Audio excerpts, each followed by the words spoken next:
누가복음 1장 35절입니다. 우리 같이 읽겠습니다.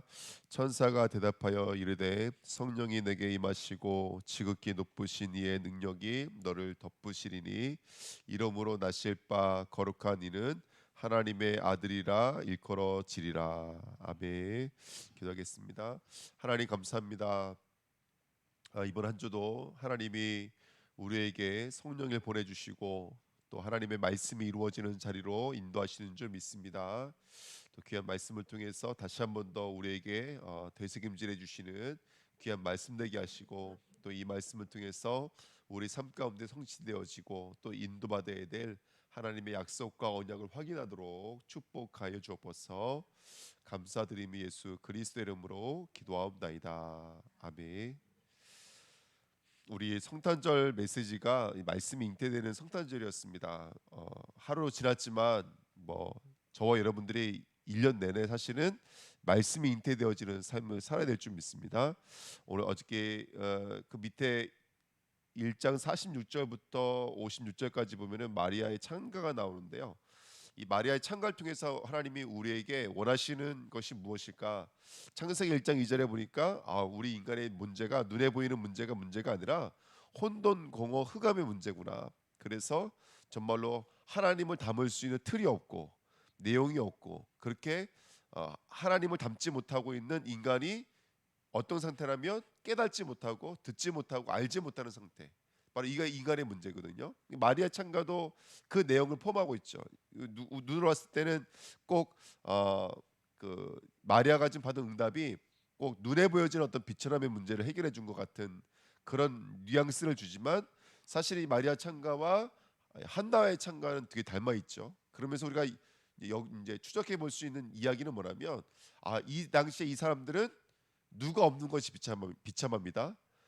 아들이 없는 게 비참합니다. 잉태하지 못하는 게 비참합니다. 근데 그 아들이 단순하게 물리적으로 우리 육체의 아들이 아니라 바로 이 땅에 오실 예수 그리스도에 대한 그 메시아에 대한 기다림이었고 그 메시아에 대한 이 사람들의 어떤 틀이었고 내용이었고 깨달음이었구나. 이걸 우리가 볼 수가 있는 것이거든요. 그러니까 마리아의 찬가를 비유해서 우리가 다시 한 번 더 우리 인간의 문제를 정리해 본다면 그렇구나. 이 땅의 문제는 어떤 사회적인 문제, 억압의 문제, 불평등의 문제, 어떤 뭐 환경의 문제, 인권의 문제, 복지의 문제가 아니라 우리 인간의 문제는 우리 심령과 마음에 그리스도가 없는 것이다.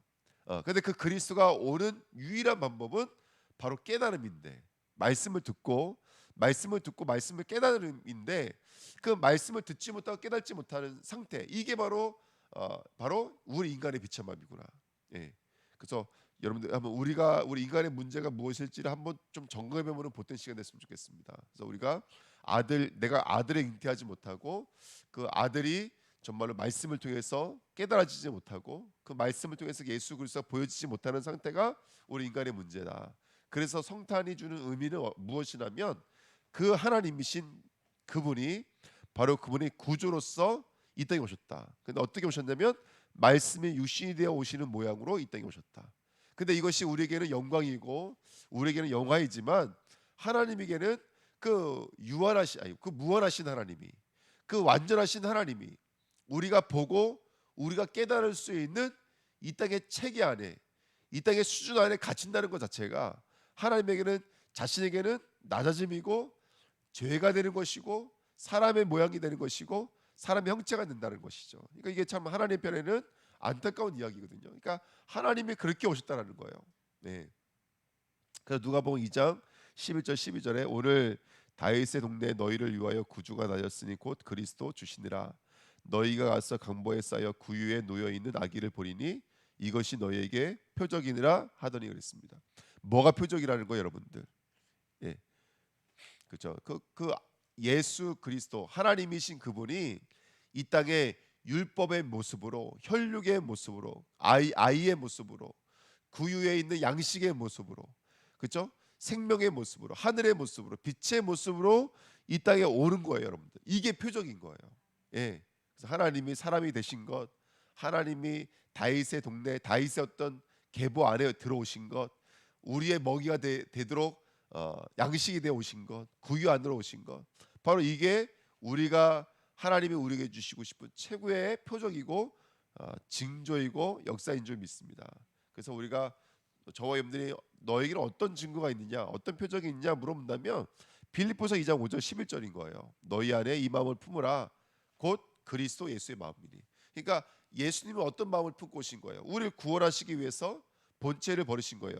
그는 근본 하나님의 본체시나 하나님과 동등됨을 취할 것을 여기지 아니하시고 오히려 자기를 비워 종의 형체를 가지사 사람들과 같이 되셨고 사람의 모양으로 나타나사 자기를 낮추시고 죽기까지 복종하였으니 곧 십자가에 죽으심이라. 이름으로 하나님이 그를 지극히 높여 모든 이름에 뛰어난 이름을 주사 하늘에 있는 자들과 땅에 있는 자들과 땅 아래에 있는 자들로 모든 무릎을 예수의 이름에 꿇게 하시고 모든 입으로 예수를 그리스도를 주라 시인하여 하나님 아버지께 영광을 돌리게 하셨느니라. 아멘.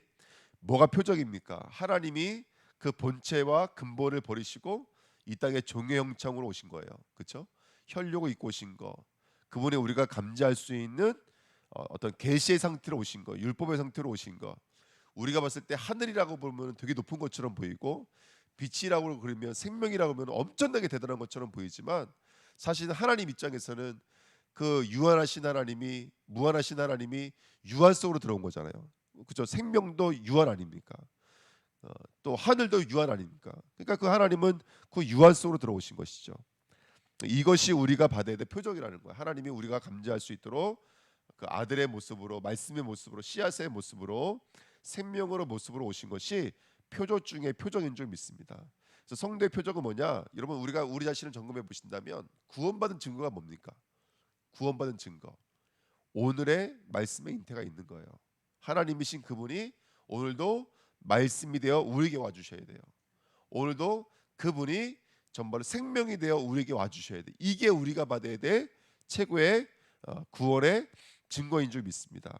우리는 계속 병 고침의 증거를 주시고 물질의 증거, 건강의 증거, 이 땅의 증거를 달라고 말할 때가 많거든요. 근데 하나님이 우리에게 보여주고 싶은 징조는 뭐냐면 바로 보라 처녀가 잉태하여 아들을 낳으리래요. 예, 그게 우리가 받아야 될 징조인 줄 믿습니다. 그래서 오늘도 저와 여러분들 그 징조를 받아 누리는 복된 시간 됐으면 좋겠습니다. 예, 그래서 요한복음 5장 24절에 내가 진실로 진실로 너에게 이르노니 내 말을 듣고 또 나 보내신 이를 믿는 자는. 그러니까 믿음이 뭐는 거예요, 여러분들? 믿음은 곧 말씀이 듣는 것이 곧 믿음인 거예요.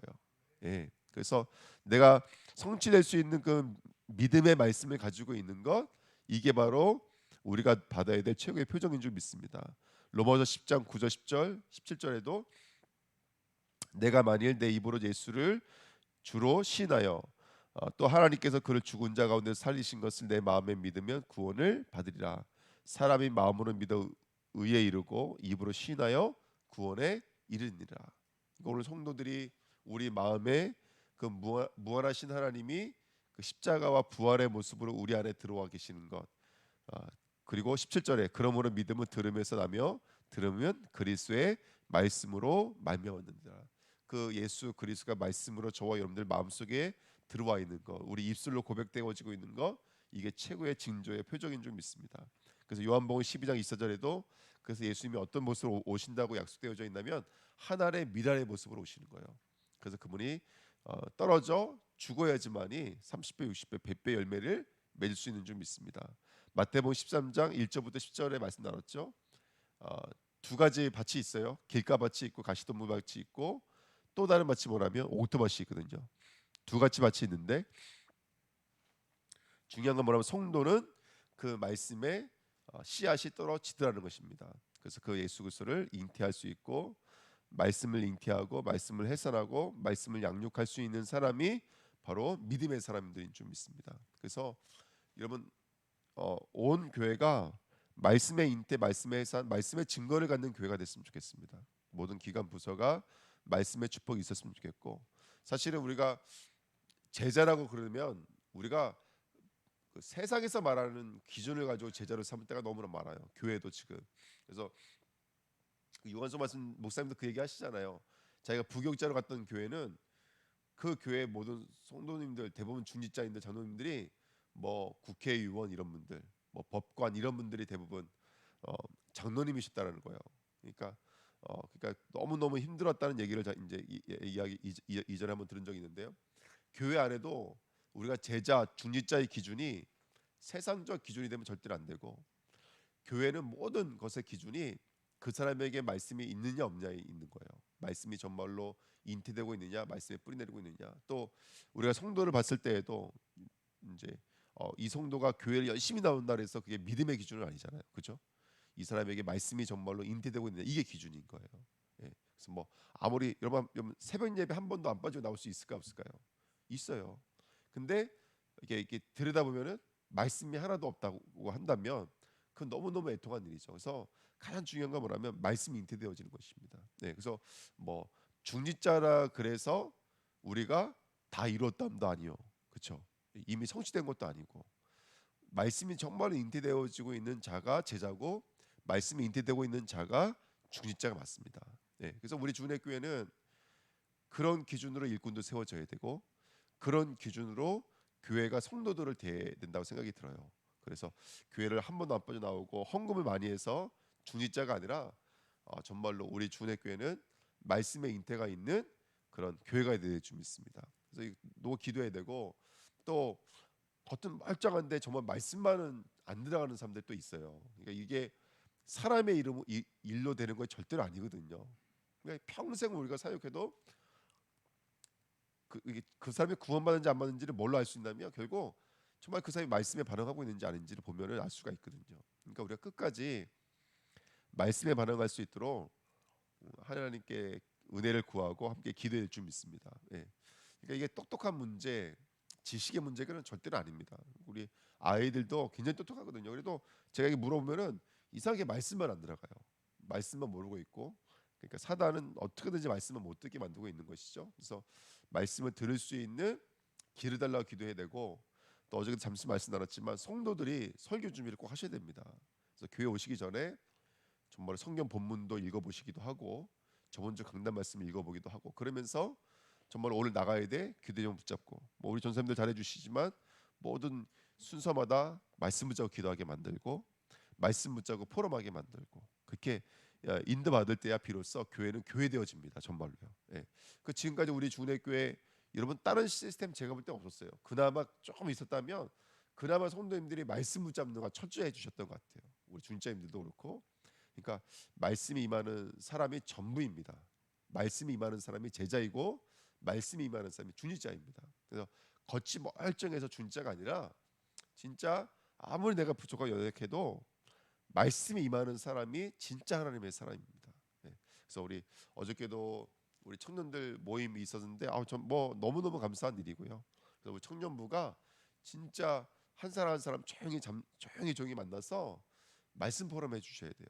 그래서 이 친구들에게 말씀이 들어가고 있는지 아닌지를 정말 점검해 봐야 되고, 우리가 교학교 아이들 진짜 우리가 뭐 재밌는 데도 데려가 줘야 되고 잘한다는 칭찬도 해야 되지만, 제일 중요한 건 뭐냐면 이 아이들이 말씀이 있는지 없는지를 늘 점검해 주셔야 돼요.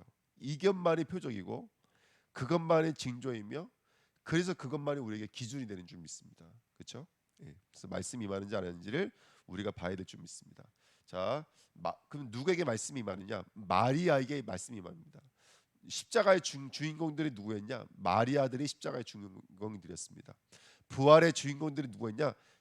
그 마리아들이 부활의 주인공들이었습니다. 마리아는 미리암은 마라에서 왔습니다. 마라는 쓰다라는 뜻이고, 미리암은 반역하다, 완고하다, 대적하라는 뜻입니다. 그래서 민수기 12장 말씀을 읽어보면은 그 구스 여자를 취했던 모세에게 대적했던 미리암을 통해서 하나님은 이 땅의 옳고 그름의 기준이 아니라 하나님의 기준은 우리 안을 깊이 들여다보고 계신다라는 건 사실을 우리는 엿봐야 될 줄 믿습니다. 아멘. 그래서 실수는 모세가 했지만 그걸 가지고 통로를 삼는 것은 미리암이었거든요. 그게 우리 안에 있다라는 것이죠. 그다음에 출애굽기 15장도 마찬가지인 거예요. 수르가야에 갔더니 물을 얻지 못해서 너무나 힘들어하는데 기껏 물을 구했더니 쓴물이었거든요. 근데 거기에 나뭇가지를 던져서 그 물이 단물이 되더라. 근데 그러면서 15장 25절에 그들을 위하여 이것을 법도와 율례로 정하셨다 이렇게 말하고 있습니다. 그래서 아 그렇구나. 이 땅의 법은 내가 열심히 하는 만큼 되어지는 게 이 땅의 법이잖아요. 근데 하나님 나라의 법은 바로 예수 그리스도를 믿는 거예요. 예수 그리스도 믿는 거예요. 그럼 누가 믿을 수가 있느냐? 아 그렇구나. 내가 완고한 자구나. 내가 대적자고 내가 하나님 앞에 반항하는 자구나. 예.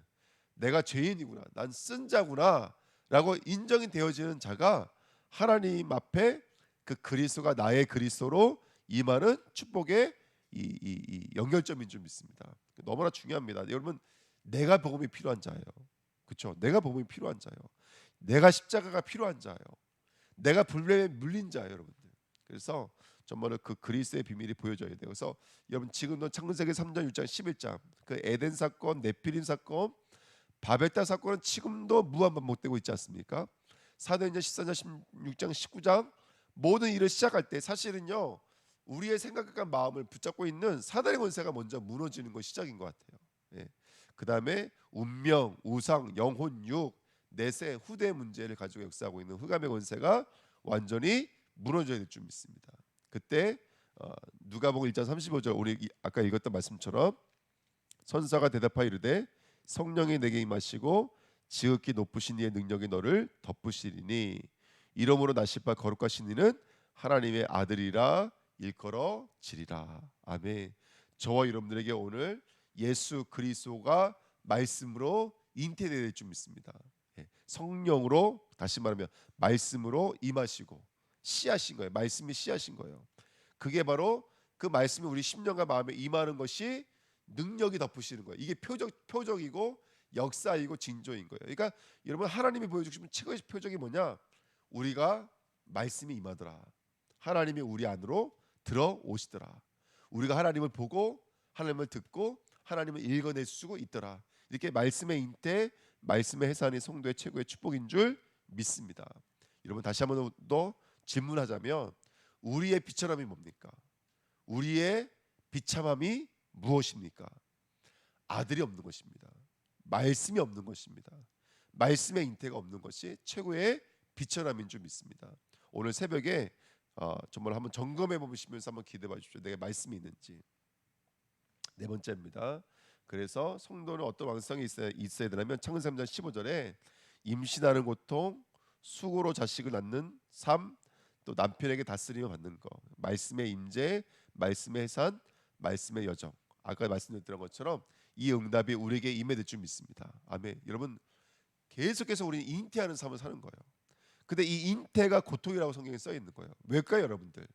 왜일까요? 예? 그러니까 나랑 맞지 않죠. 맞아요. 말씀이 우리 안을 뚫고 들어와야 되기 때문에 그래요. 우리는 말씀이 필요한 게 아니잖아요.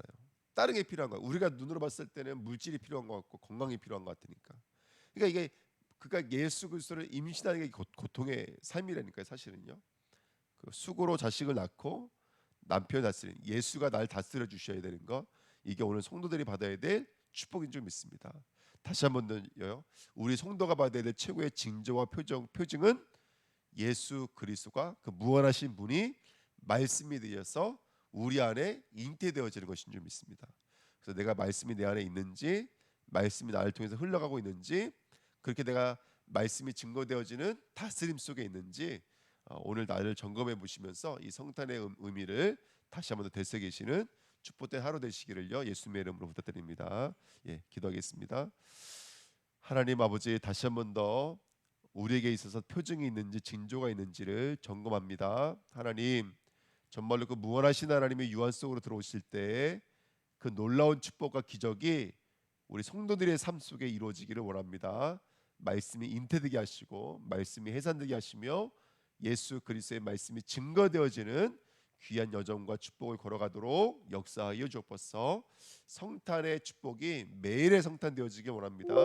구주가 나셨던 것처럼 그 구주가 우리 심령과 마음속에 매일로 찾아오시도록 하나님 역사하여 주옵소서.